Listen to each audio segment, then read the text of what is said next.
Check, check. Okay. Here we go. Why are spiritual rules tough? Right? We're going to talk about it.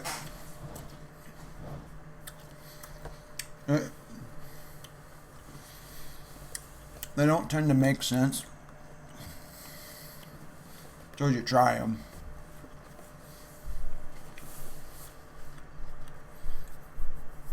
It is so. This isn't even a spiritual guy. Maybe he is, but Ben Voxley on his What is the Matrix, right? He says, because you have no integrity, that you are destined to repeat self-destructive behaviors.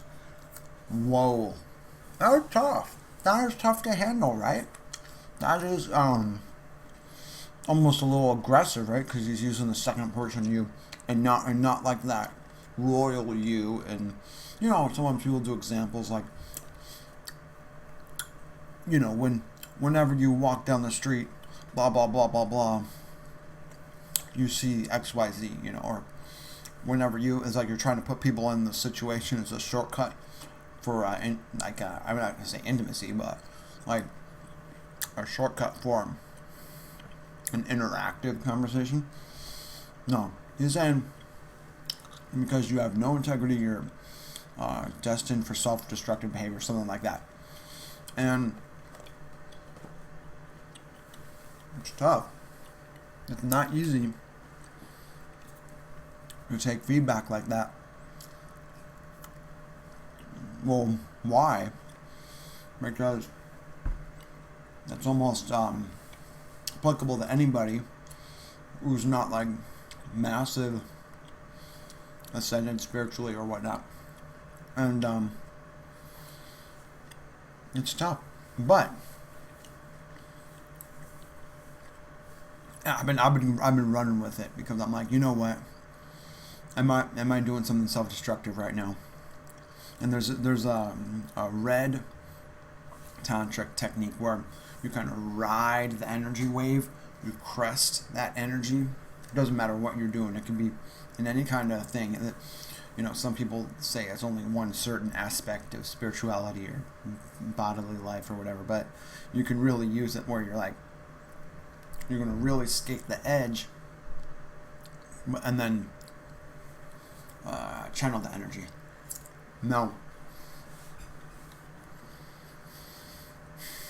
It's almost like a gamble because it's so easy to just kind of like self-destructive, right? Heard something interesting. I'm not even Muslim, but I can definitely see the value in bowing in the morning, right? I could see why people would do that. Why would someone do that? Okay. In yoga, the deep bow thing where your whole back is into it releases a ton of stress.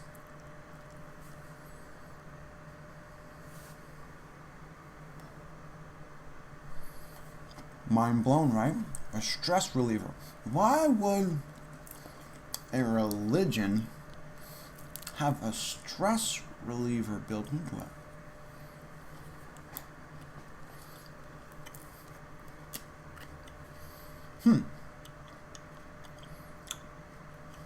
Okay, now let's compound it.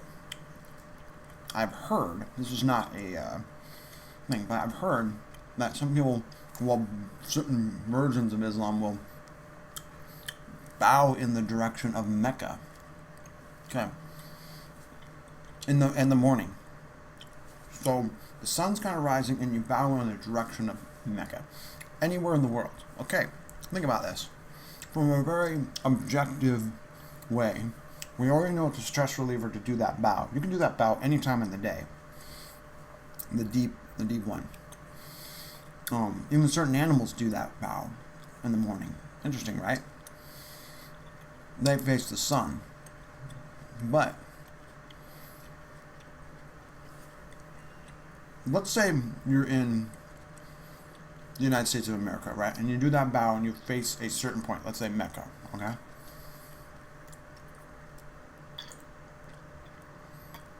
And it's always in the morning, wherever you're at, right? Let's put it together here. Is there anything that's going to change from day to day? I'll give you a second to think about it while I'm chatting back. Is there anything that's going to change?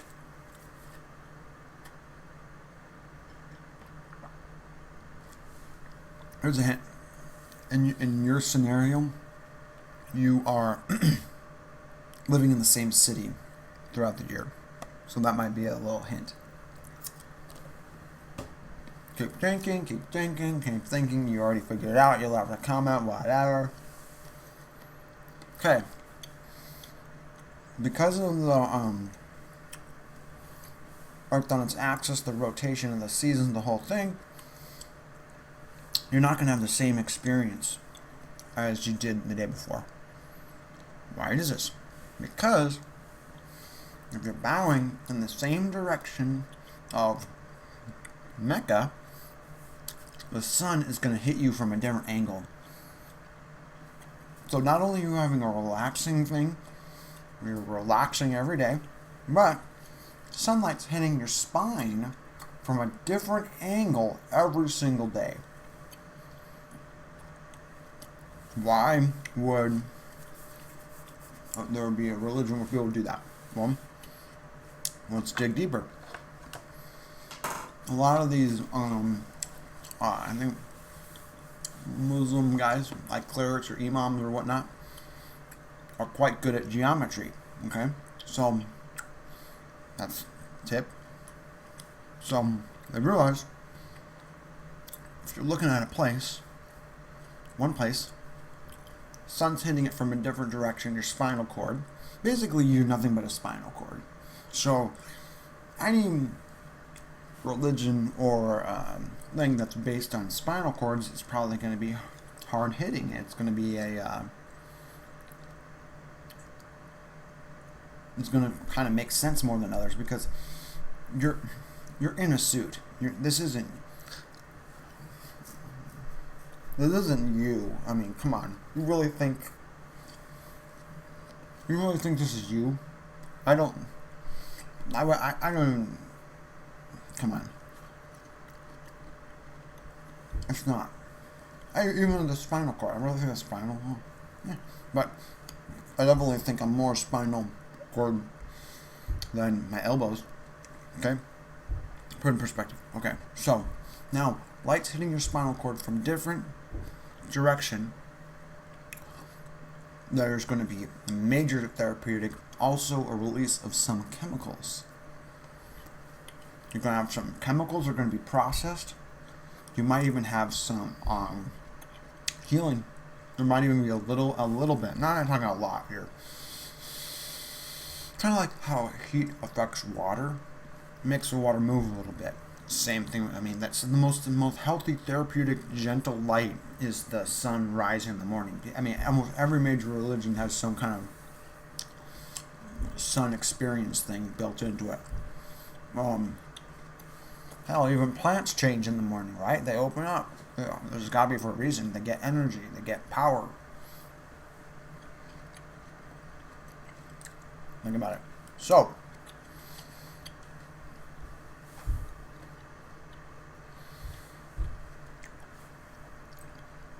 every part of your spine is going to almost be hit by a different direction of sunlight in the morning. It's amazing. It's a great idea. You talk to a yoga person, they could say, oh, well, that's yoga. Okay? But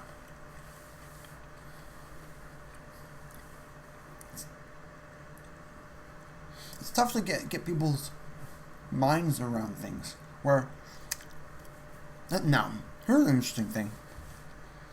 Let's say you have a spiritual experience. Now you have all these spinal fluid things going through your spine, and then some of them actually might hit your different things, so maybe your adrenal gland, your brain, heart, you might actually feel a sense of euphoria, spiritual connectedness. You might have like your body makes a lot of chemicals, especially your brain, your spinal cord, and your endocrine system, and all that stuff. It makes tons of stuff every day. So, if those areas are being activated by a certain ritual, it could be a very good experience. Something people might want to share with each other, and now it's getting you thinking, right? Wow, maybe that's why there's this kind of expansionist things with a lot of different religion. I mean, you look at Christianity, right? The kneeling, you stand up. Let's just look at Catholicism, right? Church. You stand up, you kneel, sing. Oh my God! Think about the singing. Everybody's in unison. Singing has a huge therapeutic thing. And at a certain churches are set up in a certain way. So at a certain time in the mass, bam, boom, some kind of light hits. Religions are usually linked to their primary, like, I guess you could say primary miracle, because almost all religions with more than one follower are linked to some kind of thing that you can't explain. It's like it's a miracle. It's like you can't explain it. I know it takes a really twisted mind like mine to connect the dots. But I mean, everybody's so smart now. I think you can get it. I think you can get this stuff, right? So anyway, light hits your thing. Bam, where's it hitting you? Bam! This is a chakra point. Bam! Maybe here. Boom, boom, boom. You're singing. You're singing. You're kneeling. Energy's going up and down, up and down. Finally, you're standing up. You're singing. Everybody's harmonized. Music. Your body is basically a musical instrument. You got water in there. It's bubbling all the time. There's things moving around. Your cells are basically dancing, fighting, having wars, and having parties like nonstop every day. And so you're singing, you're getting all these things into a certain thing, so is everybody else. It's kind of creating like this resonance, whatever, on very subtle levels. We're talking like almost non-noticeably subtle levels, but you link it to the light hitting at a certain time, pa-bam, another light miracle based major religion. And it's real. That's as real as saying medicine's real. No one denies that. Yes, there is a placebo effect with certain things, but it doesn't mean that all medicines aren't real. Even I argue that the placebo effect is real based on its effect upon the brain. I mean, so that is why spiritual rules are tough. Now, what's one of the spiritual rules of Catholicism? Is you gotta go to church. Okay. Why do you gotta go to church? Well, part of it is you gotta support the community, to support the thing, to support the this. You gotta pay. If you don't, have you ever heard a priest say, "Hey, if you can't pay, still go"? Why would they say that? If you can't pay, still go.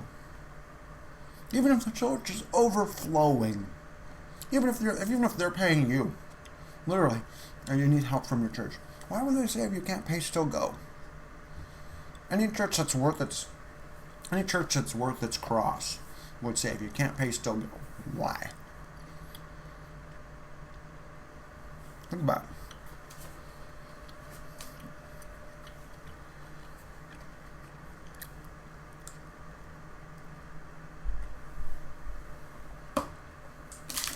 Okay.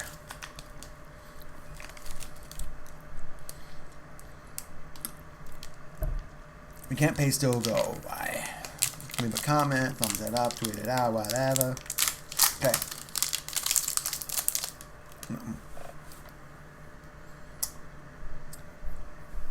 It's part of the religion to go because you get that experience. It's the experience, the ritual, the whole thing, which is the thing. Okay? So, if you have the experience, the more people that are there, you're going to help other people have the experience. So now they're having the experience, you're helping them have the experience by either singing well or being there. It's like a magnet. The more magnets you have, the more powerful it's going to be. The more batteries you have, and the more magnets you have, the bigger superconductor or whatever electromagnet you're going to have. Okay?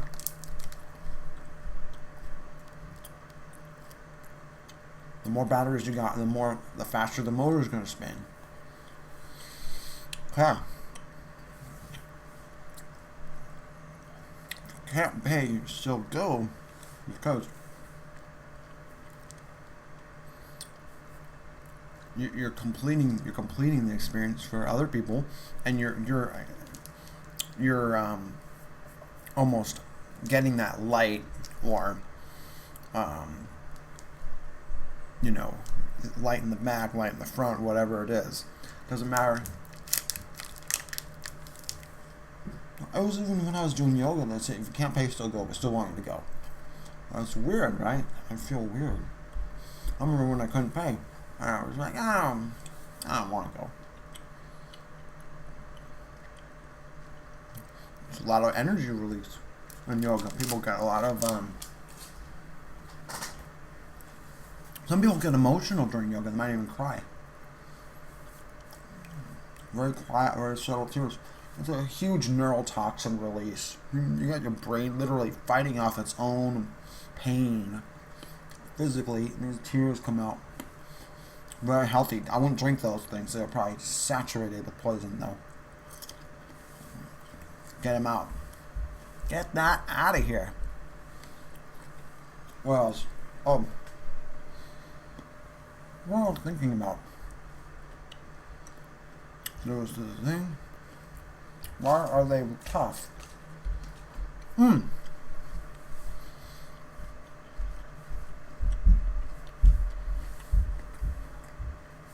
Sometimes the spiritual rules are tough because they sound like it's hard work. And what's funny for me is that, kind of from a Buddhist perspective, Sheila is one of my favorite methods to XYZ, whatever, enlightenment, whatever your own perspective is on it, but because it's such a coarse form of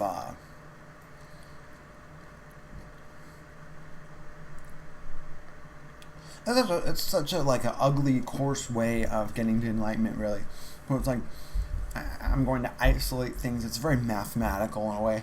It's like I'm going to isolate this because I don't trust myself. I'm going to isolate this. I need to start seeing real results, baby. I'm going to isolate this down. Lockdown. That's why. Start seeing results. Like, hey, good, I'm going to buy another book. That was a good $7. That was a good $40. That's the least.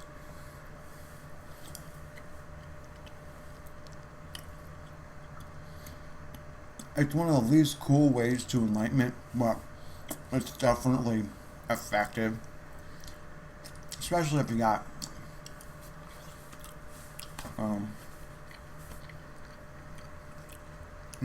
distractions. But it works.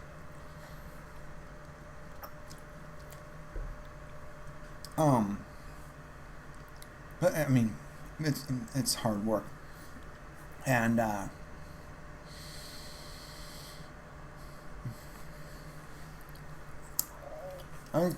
think the rules themselves almost bring upon a cognitive dissonance, right? So I don't get to do this because of X, or I have to do this because of Y. okay, you're not going to do all these things and things are causing a problem. Sounds like it's almost testing your faith. So, the very systems that cause one to not feel good are being created and enforced sometimes by a spiritual system or whatnot.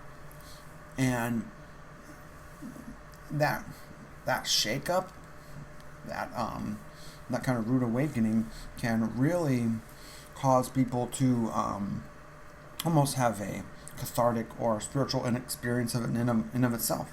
Or it's like, well, it makes you really think, like, why is this making me unhappy? Why is this doing this? Sometimes, let me tell you, I'm 36 now? 36?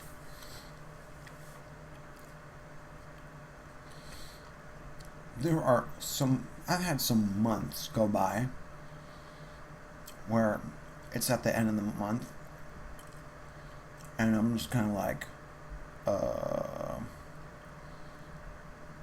snap. I just autopiloted through an entire month. Sometimes it's good to get shaken up out of that. Sometimes pain is good to get waken up, or discomfort is good to get woken up out of zombie state. And it could be good. I wonder if I don't know if this had any value to anybody, but for some reason I was thinking about it, so I wrote it down and then just kind of jammed on it. So I hope everybody has a great night. Thanks for kicking it on my little power-up snack break here, and hope you have a great evening. This is Tyler from overidonTV. Bye-bye.